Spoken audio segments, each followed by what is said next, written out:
आपण ओल्या नारळाचे खूप असे पदार्थ बनवतो. त्यातीलच हा पदार्थ अगदी खुसखुशीत आणि खमंग लागतो. ओल्या नारळाची ही पोळी बनवायला सुद्धा अगदी सोपी आहे आणि अगदी कमीत कमी वेळामध्ये बनून तयार होते. अगदी काठापर्यंत सारण पसरलेलं. ही ओल्या नारळाची पुरणपोळी कशी करायची ते बघूया. तर त्यासाठी लागणारं सारण पहिल्यांदा तयार करून घेऊया. त्यासाठी मी पॅनमध्ये 1 चमचा तूप घेतलं. त्यामध्ये पाव कप मिल्क पावडर घातली आहे आणि पाव कप दूध घातलं आहे. आता याला एकसारखं ढवळत खवा तयार करून घेऊया. तुमच्याकडे जर रेडीमेड खवा असेल तर तो पाववाटी खवा यामध्ये मिक्स केला तरीसुद्धा चालेल. पण इथे मी मिल्क पावडरपासून खवा तयार करून घेते. हे मिश्रण एकसारखं हलवत राहायचं म्हणजे मिल्क पावडरच्या गुठळ्या अजिबात होणार नाहीत आणि एकदम घट्टसर असा खवा होईपर्यंत याला हलवत राहायचं आहे. ओल्या नारळाचं जे आपण सारण करणार आहे त्यामध्ये हे आपण मिक्स करणार आहे, त्यामुळे त्याची चव एकदम खव्यासारखी होते.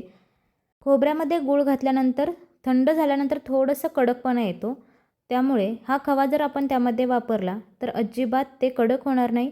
अगदी रसरशीत असं ते सारण तयार राहील आणि पोळ्यासुद्धा अगदी मऊ होतील.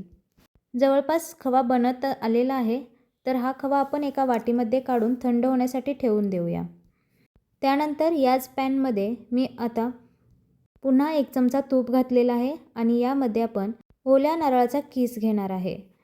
तर असा पांढरा शुभ्र खीस होण्यासाठी आपल्या खोबऱ्याच्या पाठचा जो ब्राऊन कलरचा भाग असतो तो काढून घ्यायचा. नारळाच्या वड्या करताना किंवा कोणताही पदार्थ बनवताना खोबऱ्याच्या पाठचा भाग काढून घेतला की असा पांढरा शुभ्र खीस तयार होतो. तर 1-2 मिनिटं खीस परतून घ्यायचा. त्यानंतर 1 कप खोबऱ्याचा खीस असेल तर अर्धा कप गूळ घालायचा आहे. गूळ किसून बारीक करून घ्यायचा म्हणजे तो लगेचच विरघळेल. गूळ यामध्ये मिक्स केल्यानंतर त्याला एकसारखं हलवायचं म्हणजे ते सारण अजिबात कडक होणार नाही. पोळी बनवण्यासाठी आपल्याला रसरशीत असं सारण तयार करायचं आहे, कारण पोळी लाटताना अगदी काठापर्यंत ते पसरलं पाहिजे. पोळीसाठी सारण बनवायचं असल्यावर खीससुद्धा अगदी मोठा मोठा खिसून नाही घ्यायचा, एकदम बारीक खिसून घ्यायचा, नाहीतर मग मिक्सरमध्ये खोबरं बारीक करून घ्यायचं.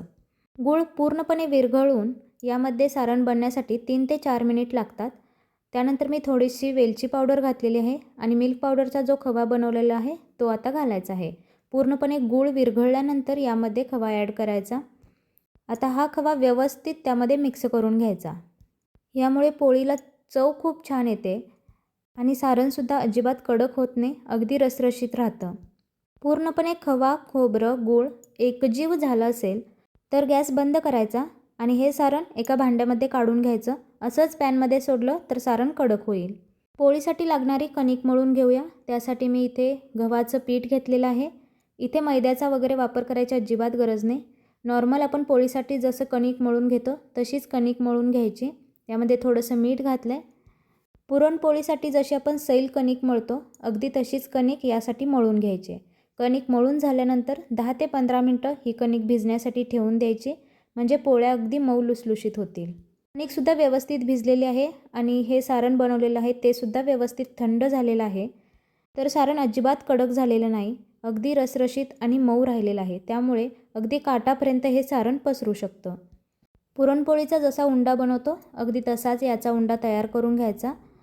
कणिक थोडीशी घ्यायची आणि सारण मात्र भरपूर असं यामध्ये भरायचं. तर कणकेचा उंडा अगोदर पिठात बुडवून घेऊया आणि त्यानंतर एक पारी तयार करून घ्यायची, जशी मोदकाला आपण तयार करतो तशी, आणि त्यामध्ये जितकं बसल तितकं सारण घालायचं. भरपूर सारण बसतं यामध्ये, पोळी अजिबात फाटली जात नाही. ही पोळी तुम्हाला अगदीच पातळ अशी लाटायची असेल तर थोडंसं सारण कमी भरा. तर उंडा व्यवस्थित असा गोल तयार करून घ्यायचा आणि हातावरती थोडासा चपटा करायचा म्हणजे सारण अगदी काठापर्यंत पोचेल. तर पुन्हा उंड्याला थोडंसं पीठ लावून घ्यायचं आणि अगदी हलक्या हाताने अगदी एकसारखी होईल अशी पोळी लाटून घ्यायची. तुम्हाला जाड हवी असेल तर छोटीशी लाटा, पण अगदी पातळ अशी पाहिजे असेल तर खूप मोठी अशी पोळी याची तयार होते. ही पोळी बनवताना अजिबात फाटली जात नाही, परंतु सारण व्यवस्थित असणं गरजेचं आहे. बऱ्याचदा गूळ घातल्यामुळं सारण थंड झाल्यानंतर कडक होतं, त्यामुळेच थोडासा खवा यामध्ये वापरला की सारण अगदी रसरशीत राहतं. तर पोळी लाटून झालेली आहे. आता एका तव्याला थोडंसं तेल लावून घ्यायचं म्हणजे पोळी तव्याला चिकटणार नाही आणि त्यामध्ये पोळी टाकायची. पोळीची एक बाजू थोडीशी हलकी भाजून घ्यायची म्हणजे उलटताना ती पोळी फुटली जाणार नाही. दोन्ही बाजूनी थोडंसं तेल लावून किंवा मग तूप लावून ही पोळी खरपूस अशी भाजून घ्यायची. खोबऱ्याची पोळी आहे त्यामुळे थोडीशी खरपूस भाजली की चवीला खूप उत्तम लागते. अगदी पटकन होणारा पदार्थ आहे त्यामुळे ही रेसिपी तुम्ही नक्की ट्राय करा. तर अशाच पद्धतीने मी बाकीच्या सगळ्या पोळ्या तयार करून घेते. जर असंच तुम्ही खोबऱ्याचं सारण तयार करून ठेवलं आणि जेव्हा हव्या तेव्हा पोळ्या केल्या तरीसुद्धा चालतील, कारण खोबऱ्याचं हे बनवलेलं सारण अजिबात खराब होत नाही. एकदाच खूप साऱ्या पोळ्या बनवण्यापेक्षा रोज थोड्या थोड्या करून बनवल्या तरीसुद्धा चालतील. काहीतरी गोड खायची इच्छा झाली आहे परंतु तो पदार्थ पौष्टिकही असावा, तर हा खोबऱ्याची गोड पोळी उत्तम पर्याय आहे. खोबऱ्याचं सारण बनवताना तुम्हाला मिल्क पावडरही वापरायची नाही किंवा खवासुद्धा वापरायचा नाही. तर मग सारण बनवताना त्यामध्ये थोडंसं जास्त तूप वापरा, म्हणजे ते सारण अजिबात जास्त कडक होणार नाही. आपण इथे गूळ वापरलेला आहे त्यामुळे आपण इथे दुधाचा वापर नाही करू शकत, परंतु दूध अगोदर आटवून घेतलं आणि असं रबडीसारखं बनवून घेतलं आणि मग मिक्स केलं ना तरीसुद्धा चालेल. तर असंच दूध वापरलं तर दूध फाटण्याची शक्यता असते. तर बघा मस्त अशा खोबऱ्याच्या पुरणपोळ्या तयार झालेल्या आहेत.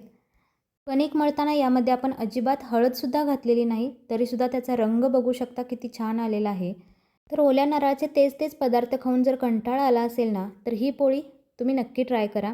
अगदी काठापर्यंत याचं सारण पसरलेलं असतं आणि भरपूर असं सारण यामध्ये बसलं जातं, त्यामुळे चवीला उत्तम लागते.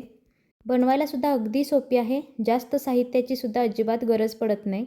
अगदी कमीत कमी वेळामध्ये बनणारी आणि चवीला अप्रतिम असणारी ही ओल्या नारळाची पुरणपोळी तुम्हाला कशी वाटली हे कमेंटमध्ये मला जरूर सांगा.